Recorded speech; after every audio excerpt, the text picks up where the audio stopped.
Assalamualaikum warahmatullahi wabarakatuh. Alhamdulillah, wassalatu wassalamu ala rasulillah Sayyidina Muhammad ibn Abdillah wa ala alihi wa sahbihi wa man walah, wa la hawla wa la quwata illa billah, amma ba'd. Penikmat Malang TV yang dirahmati oleh Allah, pagi ini kita berjumpa lagi dalam acara Mutiara Pagi. Semoga kegiatan yang sangat manfaat ini dapat membawa barokah bagi kita, baik saya yang berada di studio ini maupun para pemirsa dan penikmat Malang TV yang berada di rumah masing-masing.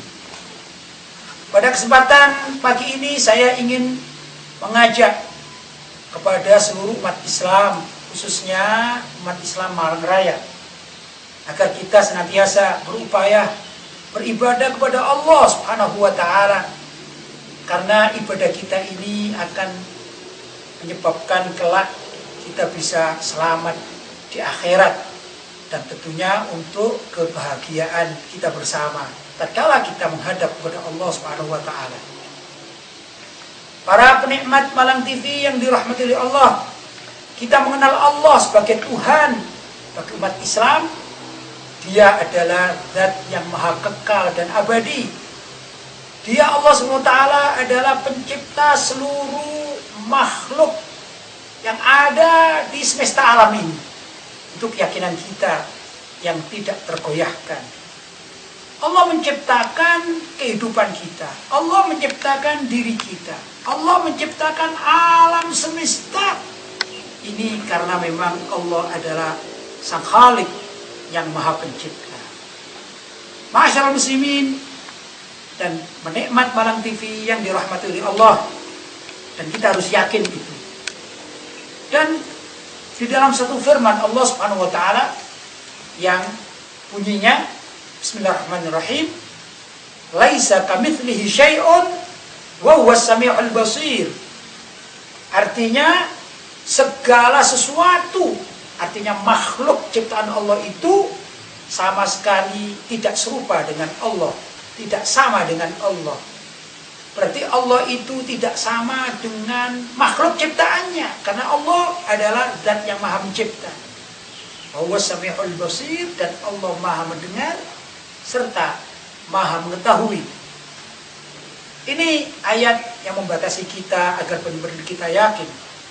Harus kita ini yakin bahwasanya kita adalah makhluk yang diciptakan oleh Allah, dan kita tidak sama dengan zat yang menciptakan kita. Keberadaan Allah harus kita benar-benar yakin. Dengan adanya alam semesta ini, itu pertanda bahwa Allah itu ada. Tuhan kita ada, dan Tuhan kita tidak pernah tidur. Tuhan tidak pernah lengah, selalu mengetahui gerak apa yang dilakukan oleh makhluknya, termasuk kita.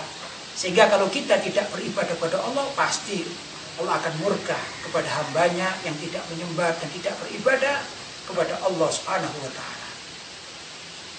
Penikmat Malang TV yang dirahmati oleh Allah, konon ada seorang ateis. Ateis itu adalah orang yang tidak yakin adanya agama apapun, dan tidak yakin adanya Tuhan. Itu namanya ateis. Suatu saat si ateis ini bertemu dengan seorang syekh, yaitu ulama dari kalangan umat Islam. Kemudian si ateis ini bertanya, "Wahai syekh, apakah engkau menyembah Tuhan?" Maka dijawablah oleh syekh, "Benar, aku menyembah Tuhan Allah." Kemudian si ateis ini bertanya, "Apa engkau yakin bahwa Tuhan atau Allah yang kau sembah itu ada?" Maka dijawab oleh syekh, "Ya, aku yakin." Si ateis bertanya lagi, "Apakah engkau, wahai syekh, bisa membuktikan tentang keberadaan Allah itu?" Maka dijawablah oleh syekh, "Nah, begini, kalau engkau melihat alam semesta ini ya, misalnya langit ya, atau bumi, atau misalnya lautan, nah itu namanya makhluk. Keberadaan alam semesta inilah itu dari wujud penciptaan dari Allah Subhanahu wa taala. Berarti yang menciptakan makhluk hidup alam semesta ini adalah Tuhan yang Maha Esa. Itu jawaban si Syekh. Dan Tuhan yang Maha Esa yang aku sembah adalah Allah Subhanahu wa taala. Tapi si ateis ini tidak demikian saja mau menerima. Dia mengatakan, aku ingin bukti konkret. Kalau memang betul-betul Syekh ini mempunyai Tuhan yang mengatur alam semesta, maka oleh Syekh, baik, engkau harus ikut aku ke Tanah Lapang. Nah, setelah keduanya berada di Tanah Lapang, maka Syekh ini mengambil jarum satu kotak. Adapun sifatnya jarum itu yang ujungnya lancip, ya, kemudian pangkalnya ada lubangnya. Ya. Kemudian Syekh ini meletakkan jarum dua ini. Nah, jarum lancipnya di sini misalnya ya, pangkalnya di sini. Kemudian oleh Syekh ini dirangkai. Jadi jarum yang kedua dimasukkan di dalam lubang pangkal jarum yang pertama. Kemudian Syekh bertanya, "Hei, si ateis, kalau kamu menemukan ada jarum di Tanah Lapang dengan formasi semacam ini, menurut kamu ini ada yang ngatur atau terjadi dengan sendirinya?" Maka oleh si ateis dikatakan, ya mungkin ada yang ngatur, juga mungkin terjadi dengan sendirinya, tidak sengaja. Baik, akan saya susun 4 jarum, kata Syekh tadi itu. Maka Syekh mengambil 4 jarum dengan formasi yang saling dimasukkan. Jadi zigzag gitu ya, seperti Z. Ini ujung, ya, kemudian ini pangkal. Dimasukkan lagi ujung, pangkal, saling terkait, masuk di lubangnya masing-masing. Katanya Syekh, kalau engkau menemukan 4 jarum semacam ini, ya, kira-kira sengaja atau tidak? Kata si ateis mengatakan, ya mungkin sengaja, mungkin tidak. Kan kita tidak tahu terjadinya demikian. Baik, kalau demikian kata Syekh, ini jarum satu kotak, tolong engkau susun zigzag, tapi syaratnya setiap ujung jarum masuk kepada pangkal lubangnya jarum yang lain. Nah, begitu sampai 10 ternyata gagal. Masuk ke 10 yang urutan pertama ini lepas. Masuk ke 11 urusan ketiga lepas. Belum sampai 1 kotak, si ateis mengatakan, wah tidak mungkin Pak kalau demikian masukkan. Nah, katanya Syekh, hai ateis, kalau misalnya kamu temui jarum itu, ya, ternyata susun rapi betul-betul, zigzag gitu sampai panjang. Ya mungkin dilem atau apalah gitu. Menurut kamu, susunan jarum ini disengaja atau ada yang memasangnya atau terjadi dengan sendirinya? Maka kata si ateis mengatakan, loh kalau sudah panjang zigzagnya apalagi 1 meter, pasti ada yang ngatur. Oh diatur aja masih lepas. Ya. Berarti yang mengatur ini adalah orang yang betul-betul faknya, betul-betul ahli di dalam pengaturan itu. Katanya Syekh dan ulama Islam itu mengatakan, lihat Pak, matahari setiap pagi terbit dari timur dan tenggelam di barat, tidak pernah lepas, tidak pernah bergeser, jamnya tetap. Kalau malam hari ada bulan, andai kata tidak ada awan, pasti kelihatan. Dengan perubahan yang 1 bulan penuh ini tetap istiqomah. Terus menurut Anda semuanya ini terjadi dengan sendirinya atau ada yang mengatur? Lihat ekosistem yang ada di dunia ini, semuanya ada manusia, ada hewan, ya, di hutan ada beberapa binatang yang mereka hidup dengan alamnya, semua tumbuh-tumbuhan yang demikian ini bagus. Terus memang terjadi dengan sendirinya atau ada yang mengatur? Maka si ateis mengatakan, ya ada yang mengatur lah tentunya. Nah, yang mengatur itulah yang kami yakini, kata Syekh ini, adalah Allah Subhanahu wa taala sebagai Tuhan bagi alam semesta, yaitu zat yang kekal abadi. Para penikmat Malang TV yang dirahmati oleh Allah, kisah ini sungguh sangat bagus untuk kita pahami, untuk menambah keyakinan kita kepada Allah SWT yang menciptakan alam semesta sekaligus mengaturnya sejak diciptakan sampai kelak dikehendaki oleh Allah SWT. Penikmat Malang TV yang dirahmati oleh Allah, tentunya pembahasan ini masih berlanjut dan lebih menarik lagi pada segmen berikutnya, tapi kita lihat yang satu ini. Tadi sudah kita bahas tentang masalah Allah adalah Zat yang Maha Pencipta yang kita sembah, Zat yang Maha Esa, dan kita yakini bahwasanya Allah SWT itu tidak sama dengan makhluknya. Laisa kamitslihi syai'un wa huwas samiul basir.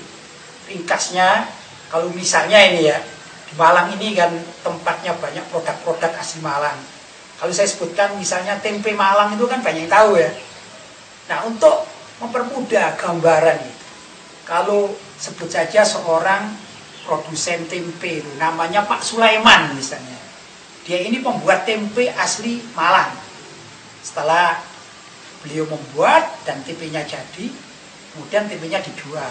Pertanyaan sekarang, kalau ada bertanya, hei, apakah sama antara Pak Sulaiman pembuat tempe dengan tempe buatan Pak Sulaiman? Apakah sama atau serupa?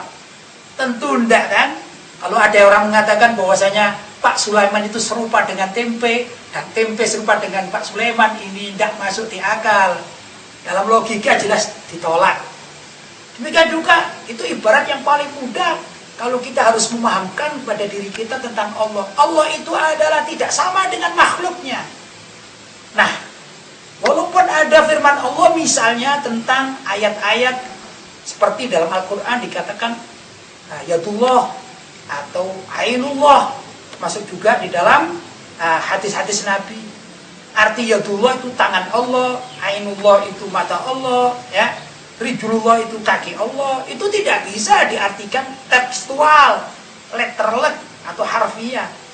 Maka kalau ada ayat atau hadis menerangkan tentang Yadullah tangan Allah, itu bukan berarti Allah punya tangan seperti tangan manusia kita ini, ya. Maka Yadullah bisa difahami sebagai kekuasaan Allah. Kalau Ainullah, mata Allah adalah penglihatan Allah yang melihat kita semua, memperhatikan kita semua. Demikian yang harus kita fahami, karena tadi ayat laisa kamitslihi syai'un wa huwas samiul basir. Allah itu tidak serupa dengan segala sesuatu ciptaannya, dan segala sesuatu ciptaannya tidak sama dengan Allah. Para penikmat Malang TV yang dirahmati oleh Allah, konon tatkala saya sedang belajar agama ini ya, saya belajar alhamdulillah di Mekah Al-Mukarramah atau Saudi Arabia. Itu saya masuk tahun 1983, saya pulang 1991. Ada satu wilayah di sana, di Saudi Arabia, namanya Najd. Nah, di Najd itu ada kelompok yang aneh cara memahaminya. Kalau mendapatkan firman Allah atau hadis Nabi Muhammad SAW tentang Yadullah misalnya, itu diartikan ya Allah punya tangan seperti tangan kita. Rijulullah itu bukan kekuasaan Allah, wilayah keagungan Allah, tapi betul-betul persis. Bahkan salah seorang dari mereka suatu saat ceramah di atas mimbar, kemudian turun dari mimbarnya setelah selesai.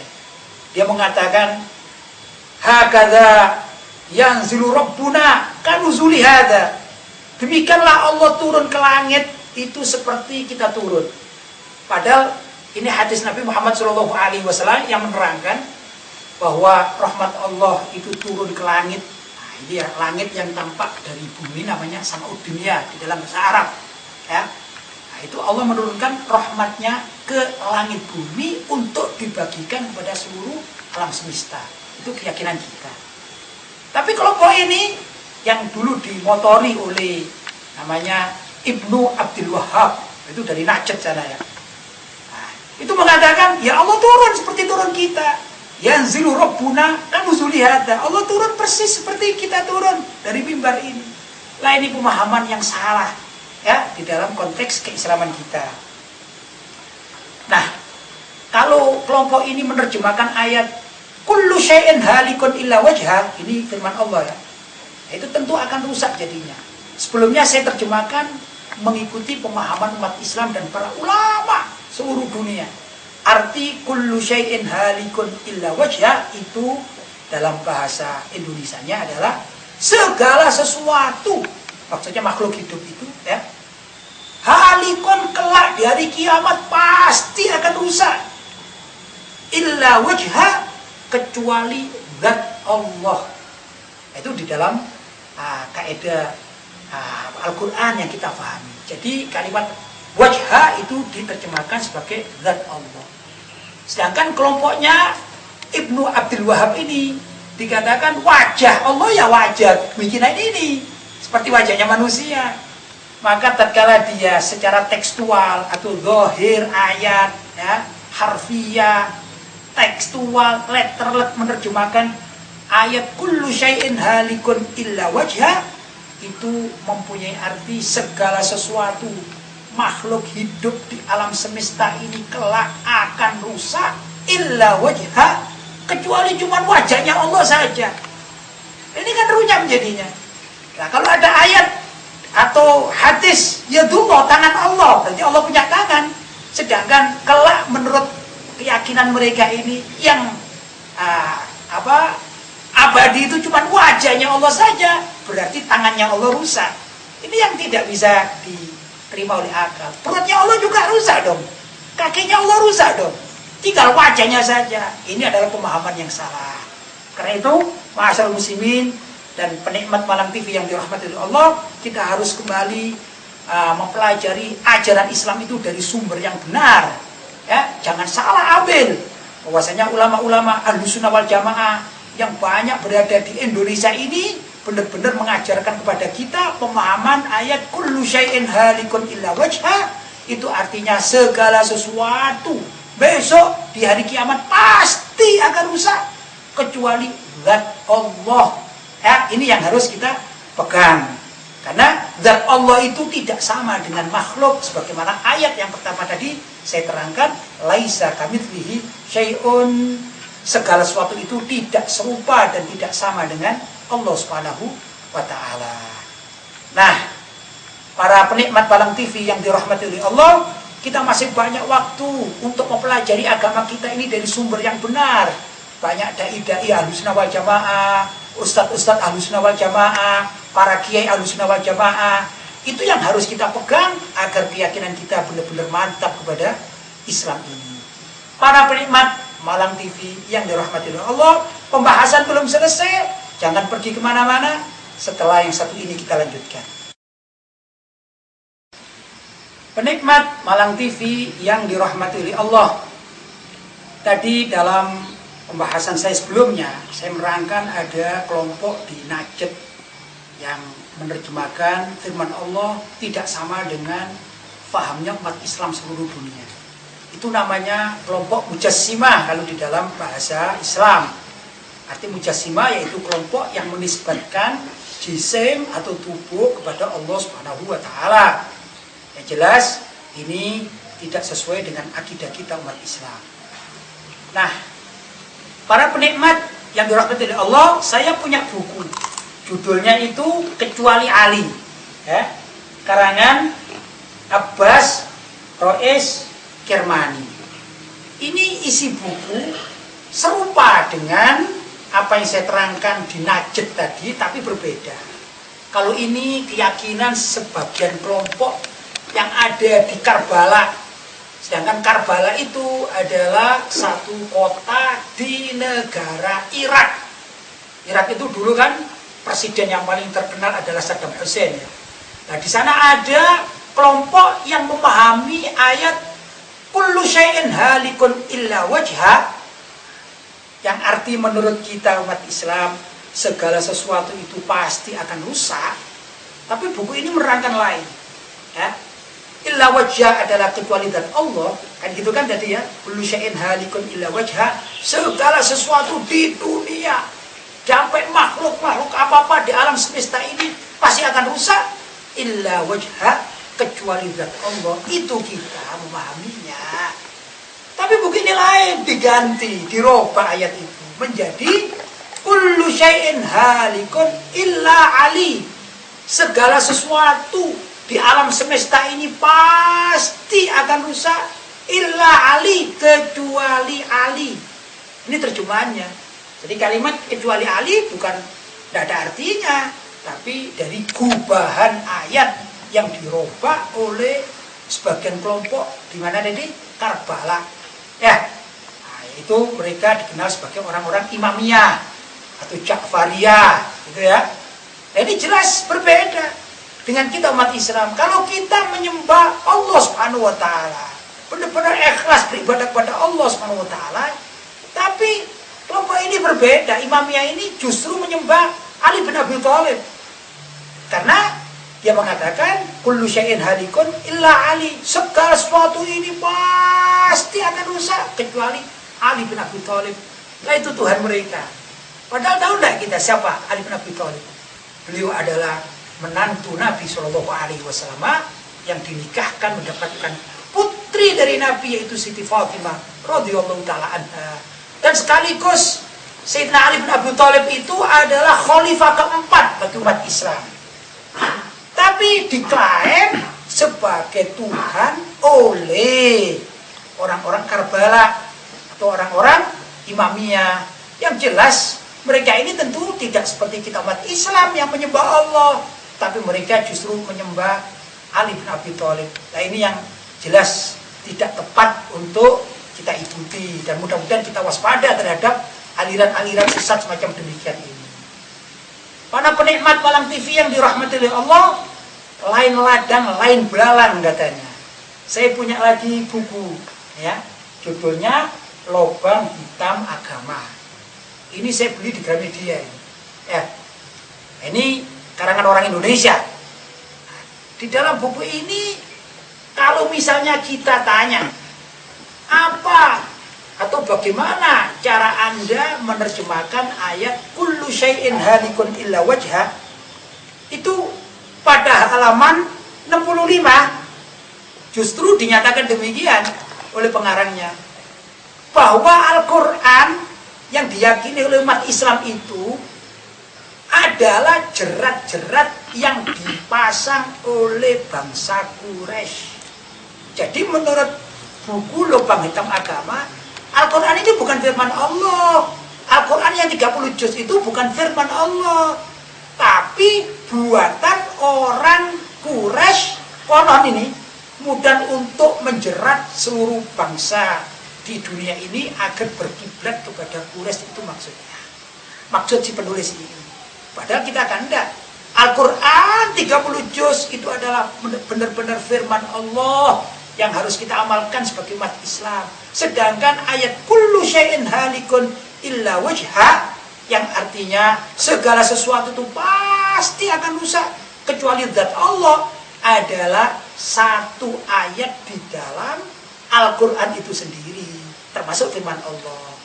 Nah, para penikmat Malang TV yang dirahmati oleh Allah, kalau kita sudah mengetahui demikian rupa ini pemikiran yang salah, dalam buku ini mengikuti pemikiran yang bebas, tidak mau terikat oleh agama, tidak mau terikat oleh Al-Quran, tidak mau terikat oleh hadis Nabi, tidak mau terikat oleh fatwa para ulama salaf. Ya, ini adalah orang-orang liberal yang mereka berkiblat kepada orang-orang orientalis barat.